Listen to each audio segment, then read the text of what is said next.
আপোনাৰ যদি আধাৰ ৰেজিষ্টাৰ থকা মোবাইল নাম্বাৰটো বা আধাৰৰ লগত লিংক থকা মোবাইল নাম্বাৰটো হেৰাই গৈছে বা আপুনি যদি আপডেট কৰিব বিচাৰে, আজিৰ ভিডিঅ'টো কেৱল আপোনাৰ বাবে। আজিৰ ভিডিঅ'ত আপোনালোকক মই দেখাবলৈ গৈ আছোঁ আপুনি ঘৰতে বহি কেনেকৈ আপোনাৰ যি আধাৰ কাৰ্ডৰ লগত মোবাইল নাম্বাৰ লিংক কৰিব পাৰিব। মাত্ৰ ৭৫ টকা এটা খৰচা কৰি আপুনি লৈ থকা মোবাইলৰ জৰিয়তে অতি সহজে আধাৰ লিংক কৰিব পাৰিব। আজিৰ ভিডিঅ'ত মই সম্পূৰ্ণ প্ৰচেছ দেখুৱাম, আপোনালোকে ভিডিঅ'টো সম্পূৰ্ণকৈ চাই থাকিব।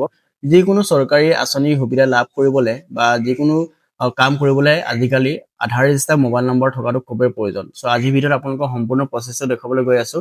তাৰ বাবে আপোনালোকে দেখা পাইছে ইয়াতে এটা এপ আপোনালোকে ইনষ্টল কৰিব লাগিব, আধাৰ। এই আধাৰ এপটো আপোনালোকে প্লে ষ্ট'ৰ বা এপ ষ্ট'ৰৰ পৰা পাই যাব অতি সহজে। আৰু তাৰ লগতে আপোনালোকে আধাৰ ফেচ RD স্ক্ৰীণত আপোনালোকে দেখা পাইছে এই দুটা এপ, নামটো মই শ্ব' কৰি দিছোঁ। আধাৰ ফেচ RD বুলি এটা এপ আৰু পাব, সেইটো আপোনালোকৰ প্ৰয়োজন হ'ব। ইনষ্টল কৰাৰ পাছতে আপোনালোকে এপটো অপেন কৰিব।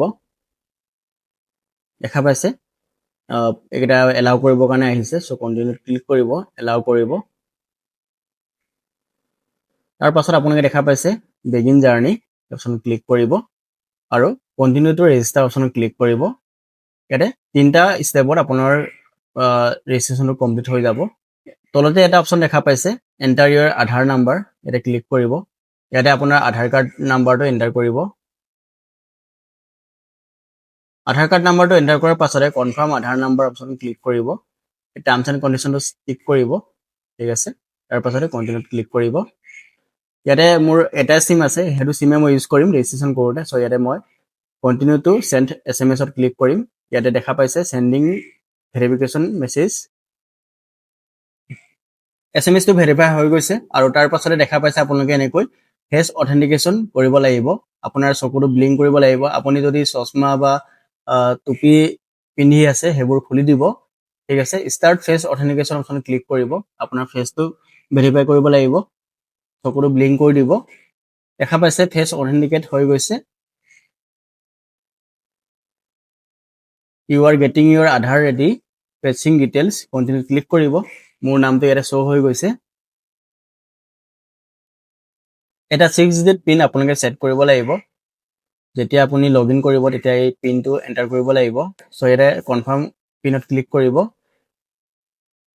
আৰু এলাউত ক্লিক কৰিব। দেখা পাইছে এনেকৈ আপোনাৰ আধাৰ কাৰ্ডটো শ্ব' হৈ যাব আৰু এটা QR কোড জেনেৰেট হ'ব। এই QR কোডটোত আপোনালোকে স্কেন কৰিলেও আপোনাৰ আধাৰ ডিটেইলছটো দিব পাৰিব। তাৰ পাছতে তলতে এটা অপশ্যন আপোনালোকে দেখা পাইছে ছাৰ্ভিচেছ অপশ্যনত ক্লিক কৰিব। ক্লিক কৰাৰ পাছত আপোনালোকে দেখা পাইছে এনেকৈ এটা অপশ্যন খোল খাই গৈছে। ইয়াত আপোনালোকে দেখা পাইছে mobile number update, address update, review, families request. So' আজি আমি চাবলৈ গৈ আছোঁ মোবাইল নাম্বাৰ আপডেট কেনেকৈ কৰিব পাৰি। চ' ইয়াতে ক্লিক কৰিম। ক্লিক কৰাৰ পাছত আপোনালোকে দেখা পাইছে আধাৰ কাৰ্ড নাম্বাৰটো শ্ব' হৈ থাকিব আৰু ইয়াতে প্ৰচেছিং টাইমটো 30 দিন দিয়া আছে, কিন্তু 30 দিন নালাগে, উইদিন 4-5 ডেজ আপোনালোকৰ কামটো হৈ যাব। আৰু ইয়াতে 75 ৰুপিজ এটা আপোনাৰ খৰচা হ'ব।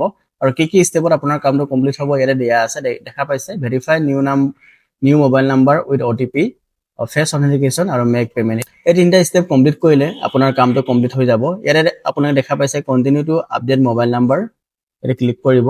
নতুন মোবাইল নাম্বাৰটো এণ্টাৰ কৰিব, যিটো মোবাইল নাম্বাৰ আপুনি নতুনকৈ দিব বিচাৰে। মোবাইল নাম্বাৰটো এণ্টাৰ কৰাৰ পাছতে আপোনালোকে দেখা পাইছে চেণ্ড OTP-ত ক্লিক কৰিব। এটা OTP আপোনাৰ যিটো নতুনকৈ দিয়া মোবাইল নাম্বাৰ সেইটোত যাব আৰু OTP-টো ইয়াতে এণ্টাৰ কৰিব লাগিব। পাছতে ভেৰিফাইত ক্লিক কৰিব। দেখা পাইছে আপোনাৰ কাৰেণ্ট মোবাইল নাম্বাৰটো যোনটো আগতে আপোনাৰ আধাৰ কাৰ্ডৰ লগত ৰেজিষ্টাৰ আছিলে সেইটো দেখাব আৰু যোনটো নতুন মোবাইল নাম্বাৰ সেইটো শ্ব' কৰিব। তাৰ পাছতে কণ্টিনিউ টু ফেচ অথেণ্টিকেশ্যন অপশ্যনত ক্লিক কৰিব। ফেচ অথেণ্টিকেট চকুটো এবাৰ ব্লিংক কৰি দিব। ফেচ অথেণ্টিকেট হৈ গৈছে।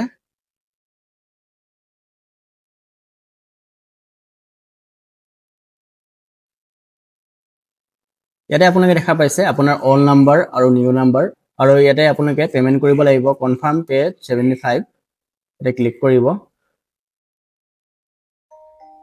ইয়াতে আপোনালোকে গুগল পে', ফোনপে' থ্ৰু দি পে'মেণ্ট কৰিব পাৰিব। দেখা পাইছে বহুকেইটা অপশ্যন ইয়াতে খোল খাই গৈছে। ইয়াতে আপোনালোকে গুগল পে' চিলেক্ট কৰিব পাৰে আৰু Google pay' continue to pay' option click কৰিব, ঠিক আছে। আৰু আপোনাৰ যোনটো গুগল পে'টো ইয়াতে অ'পেন হৈ যাব অট'মেটিক আৰু গুগল পে'ৰ পৰা আপুনি পে'মেণ্টটো কৰিব পাৰিব। এতিয়া মই পে'মেণ্টটো কৰিব নাযাওঁ, পে'মেণ্টটো নকৰোঁ, আপোনালোকক দেখুৱালোঁ প্ৰচেছটো কেনেকৈ আপোনালোকে কৰিব পাৰিব। চ' এনেকৈ আপোনালোকে অতি সহজে আপোনাৰ আধাৰ ৰেজিষ্টাৰ মোবাইল নম্বৰ যদি হেৰাই গৈছে বা আপডেট কৰিব বিচাৰিলে আপুনি আপডেট কৰিব পাৰিব।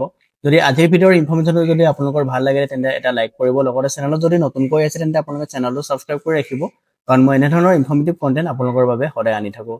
তেন্তে আজিৰ ভিডিঅ'টো আমি ইমানতে সামৰণি মাৰিছোঁ। ধন্যবাদ ভিডিঅ'টো শেষলৈ চোৱাৰ বাবে।